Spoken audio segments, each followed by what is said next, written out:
going to start with the explanation of the chapter named The Summer of the Beautiful White Horse by William Sagan. Okay, so before starting with the explanation, I will give you a small introduction of the lesson. So this lesson written by William Saroyan, the story is about two American boys. ये दो American boys के बारे में ये story है जिनका नाम है Aram and Mourad, who belong to the Garoglian family. Their tribe is known for their honesty. तो Garoglian क्या है? उनकी ट्राइब का नाम है. जैसे someone is Hindu, someone is Muslim, and in Muslim में भी बहुत सारी कास्ट होती है, हिंदूज़ में भी बहुत सारी कास्ट होती हैं. सो वैसे ही ट्राइब्स भी होती हैं. ठीक है, तो ये ट्राइब का नाम था गैरोग्लेनियन. इनकी जो ट्राइब है वो ऑनेस्टी के लिए जानी जाती है. They are poor and can hardly earn money for food.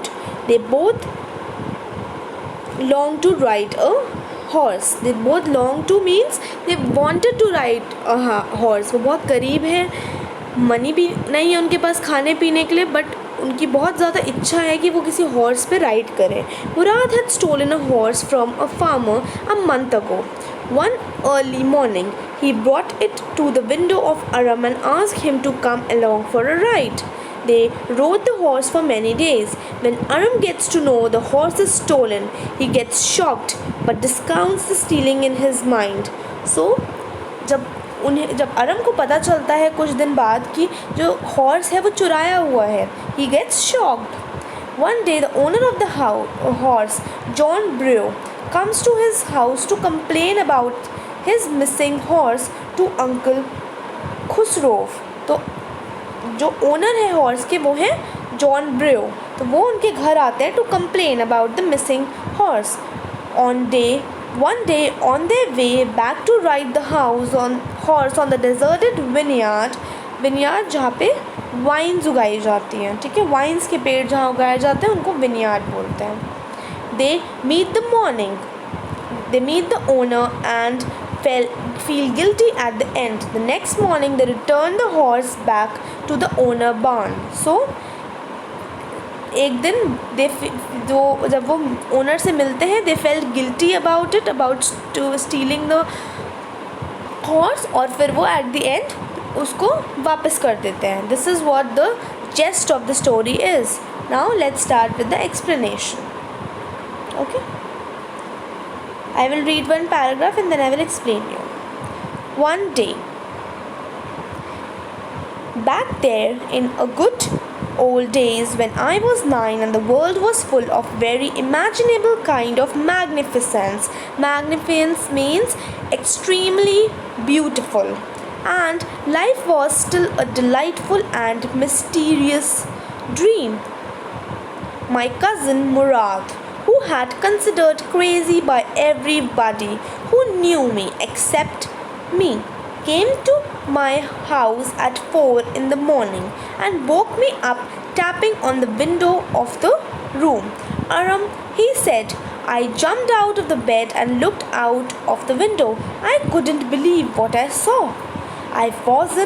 It wasn't morning yet, but it was summer and with a daybreak. Daybreak मतलब dawn. जब ना भी रोशनी हुई है, ना पूरी तरीके से रात है, ना पूरी तरीके से सुबह हुई है, तो उसका जो बीच का टाइम होता है उसको हम dawn बोलते हैं. DAWN, daybreak. Not many minutes around the corner of the world it was light enough to me to know it wasn't dreaming. So what he is saying in the first paragraph, he is saying that one day जो 9 years old Aram है, Aram was 9 years old, so he was sleeping and was in a world of extremely beautiful imagination, which means कि he is sleeping. अभी वो सो रहा है. He was 9 and the world was full of very imaginable kind of magnificence. मतलब कि वो अभी dreams देख रहा है और उसकी ड्रीम्स में the world is very beautiful. It is extremely beautiful. He is imagining the world which is extremely beautiful. In the next line says, his life was pleasant and kind in a mysterious dream. तो उसकी जो mysterious dream है उसके अंदर उसकी life बहुत pleasant है, बहुत happy है, बहुत ही खुश है वो, ठीक है. Then suddenly what happened? His cousin Murad showed up on the window of his room at 4 in the morning. तो 4 बजे मुराद जो उसका cousin है वो आता है विंडो पर. He called Aram, who jumped out of his bed and still couldn't believe what he saw out of the window. So Aram अपने बेड से उठता है और वो कुछ ऐसा देखता है अपनी विंडो के बाहर जो वो कभी इमेजिन भी नहीं कर सकता. It was dawn and there was light enough outside to make him see outside what made him believe he wasn't dreaming. So it was dawn. तो वो ना ज़्यादा लाइट थी ना ज़्यादा आपकी अंधेरा था, बट इतनी लाइट थी कि वो कुछ ऐसा देख सकता था कि उसको वो बिलीव दिला दे कि वो ड्रीम नहीं कर रहा है. So what it was, let's read in the next paragraph. My cousin Murad was sitting on a beautiful white horse.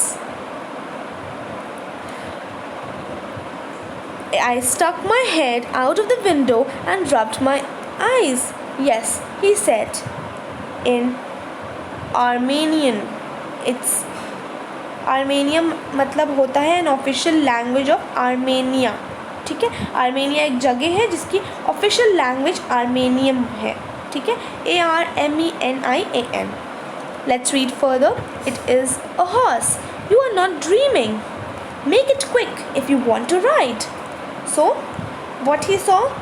So, Aram saw Murad sitting in a beautiful white horse. तो window के बाहर कौन था? मुराद था और वो एक beautiful white horse पे बैठा हुआ था. Aram dropped his eyes.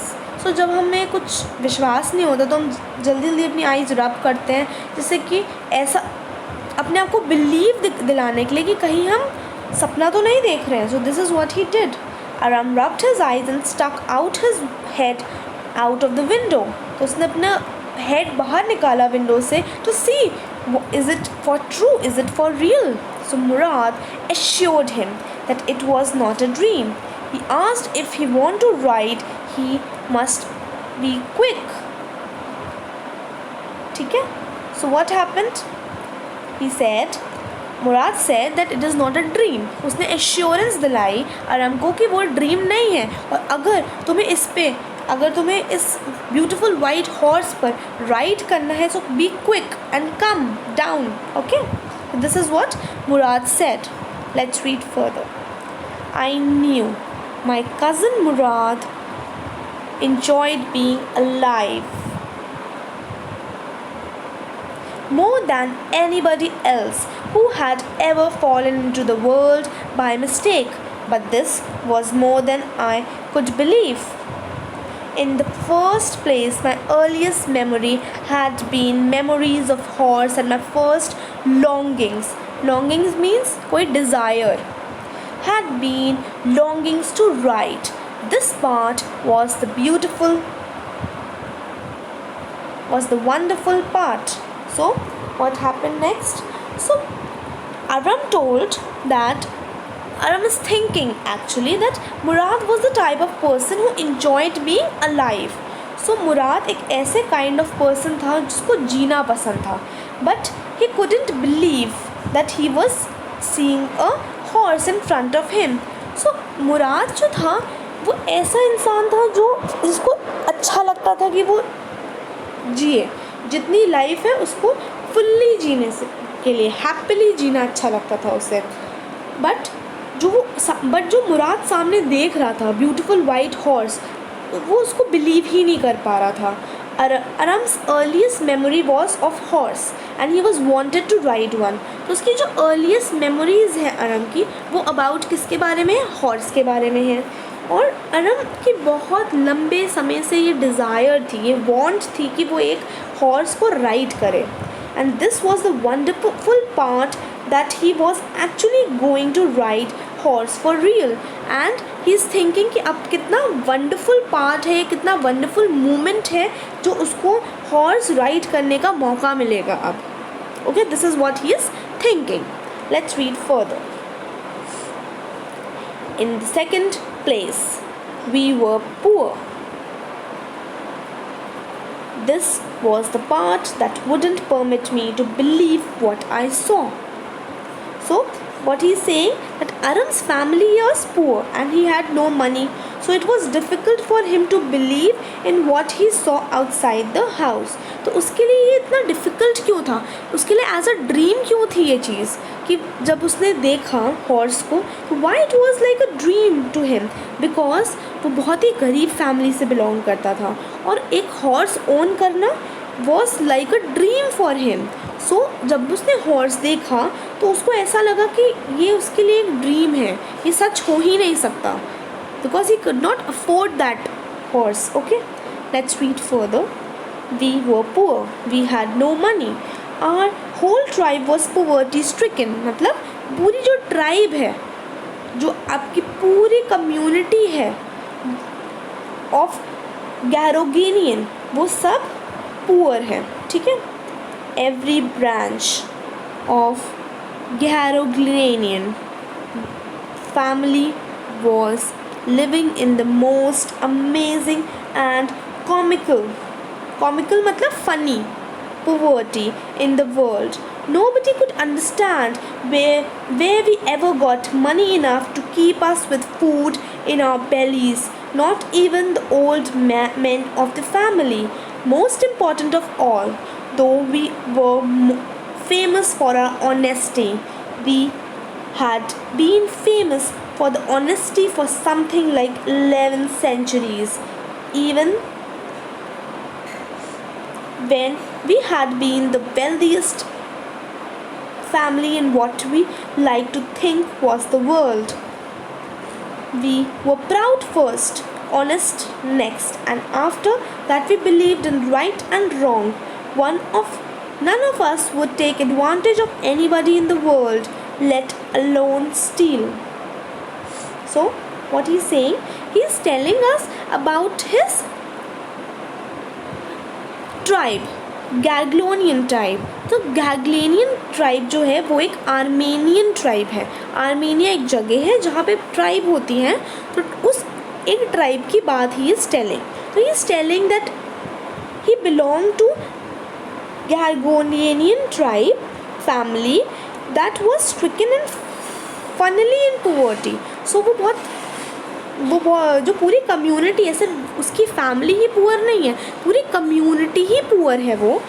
और बहुत फ़नी है कि ये कितने सालों से सिर्फ पुअर ही है, सिर्फ उन्होंने पुअर्टी ही देखी है इस ट्राइब ने. They didn't even know how they managed to get food for themselves every day.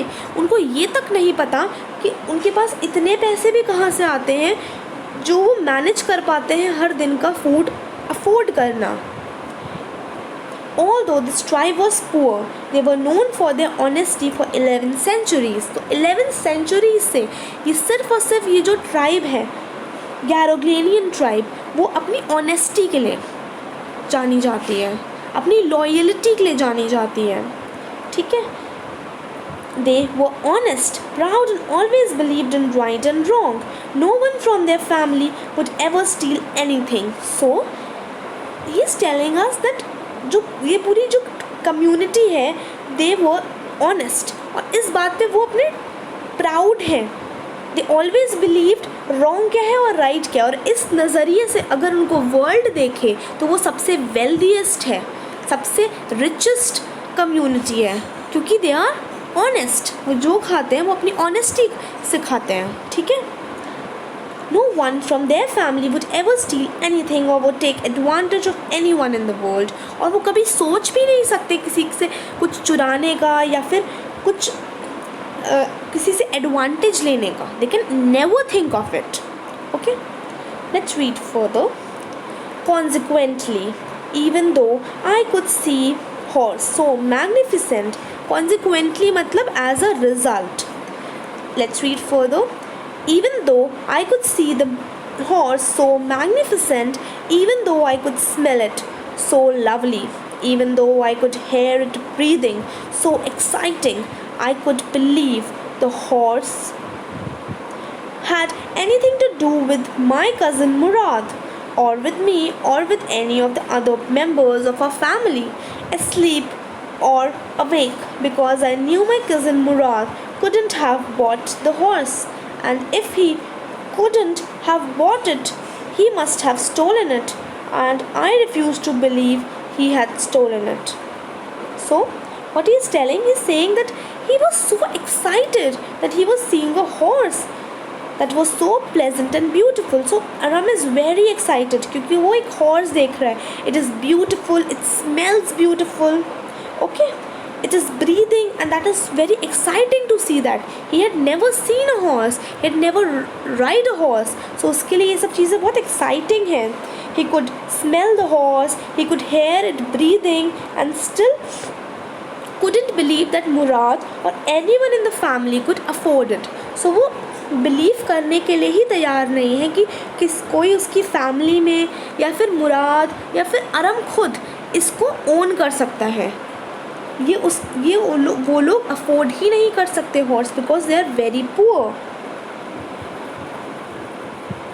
So what he is thinking that if Murad had stolen the horse, but he didn't believe it, as he thought no one in his family could be a thief.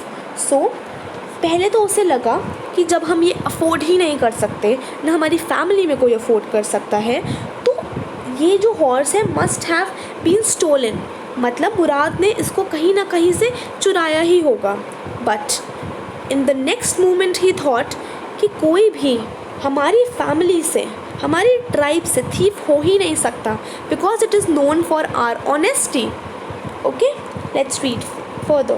No member of the Garglanian family would be a thief. I stared first at my cousin and then at the horse. There was a pious stillness. Pious matlab religious. And humor in each of them, which on the one hand delighted me and on the other hand frightened me. So, what he is saying? That he is saying that first of all he thought that the horse has been stolen, but at the other moment he thought that no one in his family in the Garglanian tribe could be a thief, so ये stolen नहीं होगा. Then he stared at his cousin, मतलब उसने अपने cousin को घूरा in a suspicious way. Then he looked at the horse, फिर उसने horse को देखा. There was a religious motionless and witness in both. तो एक इतना सुकून था, रिलीजियस सुकून था उस हॉर्स को देखने में. मोशनलेस थे बिल्कुल वो, मतलब बिल्कुल हिल डुल नहीं रहे थे. It was motionless in both Mourad and the horse, as one charmed him and the other secret him. So ऐसा लग रहा था किसी ने एक ने किसी पर जादू टोना कर दिया, चार्म कर दिया एक दूसरे को, कि दोनों के दोनों बिल्कुल एक जैसे रिलीजियस मोशनलेस विटनेस लग रहे हैं. ठीक है, this is what he is saying. Okay, so this is it for the video. I will explain you further in the next video. If you have any doubt, you can ask. Thank you.